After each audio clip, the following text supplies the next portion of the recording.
আল্লাহর রহমত থেকে মুখ ফিরিয়ে নিও না। তিনি যে কত দয়ালু, তিনি যে তোমারে কত ভালোবাসে তুমি জানোই না। আমি আমাকে যত বেশি ভালোবাসি তার চেয়েও আমাকে বেশি ভালোবাসে কে? সবাই বলে নাই, বুঝতে পারে নাই বোধহয়। আমি আমাকে যত বেশি ভালোবাসি তার চেয়েও আমাকে বেশি ভালোবাসে কে? আমার মাতা পিতা আমাকে যত ভালোবাসে তার চেয়েও আমাকে বেশি ভালোবাসে কে? আমার প্রিয়তমা স্ত্রী আমাকে যত বেশি ভালোবাসে তার চেয়েও আমাকে বেশি ভালোবাসে কে? মুবাশশিরাম বিরহমাতিল্লাহ, তিনি আল্লাহর রহমতের সুসংবাদ দেন। আল্লাহর রহমতের শেষ নাই, আল্লাহর ভালোবাসার শেষ নাই। ও মুবাশশিরাম বিল জান্নাহ, তিনি জান্নাতের সুসংবাদ দেন। এই উম্মতের মধ্য থেকে যারা আল্লাহওয়ালা, যারা প্র্যাকটিসিং, যারা ঈমানদার, তাদেরকে বিশ্বনবী জান্নাতের সুসংবাদ দেন। আওয়াজ করে পড়েন সুবহানাল্লাহ।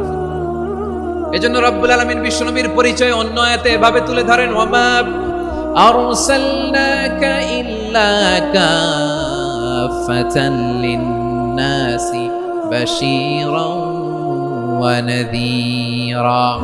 নবী হে, আমি গোটা জগৎবাসীর জন্য আপনাকে সুসংবাদদাতা এবং সতর্ককারী করে জমিনে প্রেরণ করেছি। মুবাশশিরাম বিল জান্নাহ, তিনি জান্নাতের সুসংবাদ দেন, তিনি আশা জাগান। নবীর কথা শুনলে মানুষ বুকে আশা ফিরে পায়। আমার নবী কাউকে হতাশ করেন না। হতাশা বিশ্বনবীর ডিকশনারিতে নাই। তিনি মানুষকে আশাবাদী করে তোলেন। বিশ্বনবীর কথা শুনলে মানুষের হৃদয় নরম হয়, তারা আশা ফিরে পায়। বিশ্বনবীর মুখ নিঃসৃত পবিত্র প্রতিটি কথাই আশা জাগানিয়া। সুবহানাল্লাহ পড়েন। আপনি প্রিয় নবীর মুখ নিঃসৃত বাণীগুলো পড়েন, কথামালাগুলো শোনেন, দেখবেন আশা পাবেন, বুকে আশা পাবেন, ভালোবাসা পাবেন। কারণ তিনি এমন সত্তা, এমন পার্সোনালিটি, তার কথা শুনলে হৃদয় নরম হয়ে যায়। মনে হয় হৃদয় খুলে তারে দিয়ে দেই, সব কথা যেন তারে বলা যায়। আওয়াজ করে বলেন ঠিক কিনা? সে কোন বন্ধু বলো বেশি বিশ্বস্ত,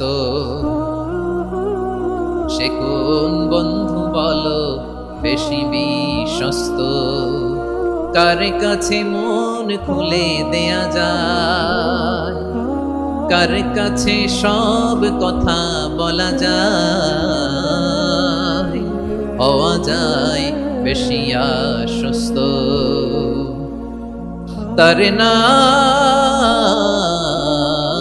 আহমদ, বড় বিশ্বস্ত।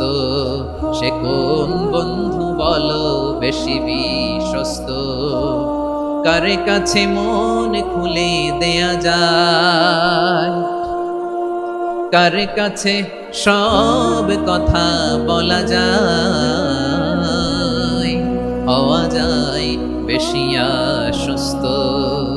তার নাম